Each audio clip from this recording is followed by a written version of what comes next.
When we think of New York's wealthy elite, we don't usually picture Staten Island, but at one time, it attracted some of the wealthiest Americans to build their dream homes.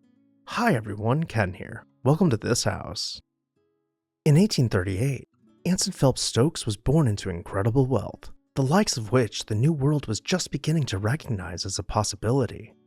By the age of 17, he joined rank with his father at Phelps Dodge & Company, where he helped to expand the already successful mercantile business to include a portfolio of mines and railroads.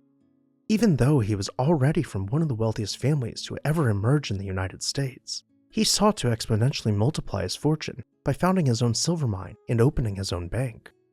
From here, he reinvested his profits into real estate, built railroads, and used his money to influence the political landscape in his favor. Before he built Shadowbrook Hall, the home famously known to be the second largest mansion ever constructed in the United States, which I'll link at the end of this video, Anson, along with his wife Helen, set out to build a stately residence where the young couple could start their family.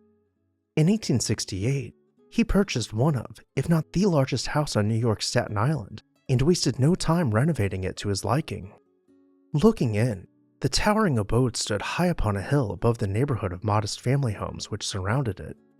From the top of the tower, looking out, the family could gaze past civilization with unobstructed views of the horizon.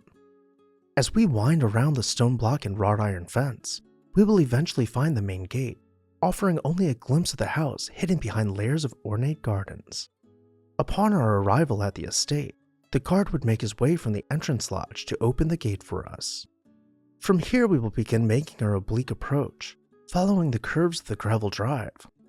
Before we reach the main house, we will smell soap in the air passing the laundry. And as the brush begins to clear, and the lawn begins to expand, we'll hear laughter ringing out from the Stokes children as they play in the bowling alley. As we round the next turn, we peer out over the terrace, finding rows of greenhouses disappearing into the forest. Finally, the house comes into full view beyond the perfectly manicured lawn.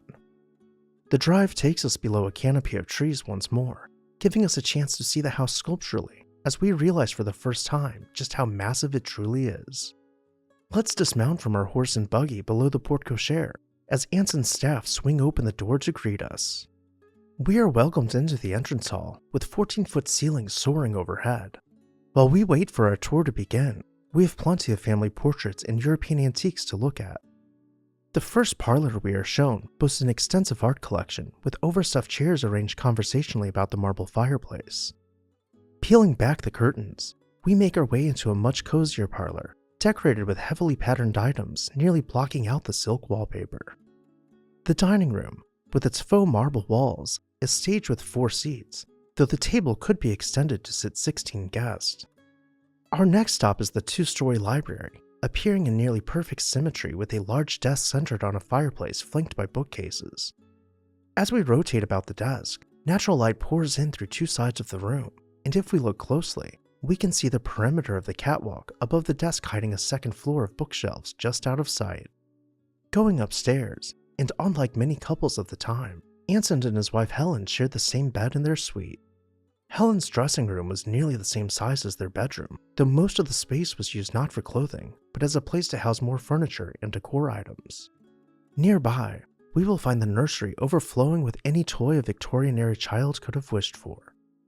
Though it wasn't always playtime, the children were taught by their governess in their in-home classroom.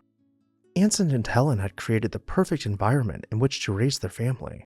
Their kids could run around and play safely without ever having to leave home. But there's no such thing as a perfect place.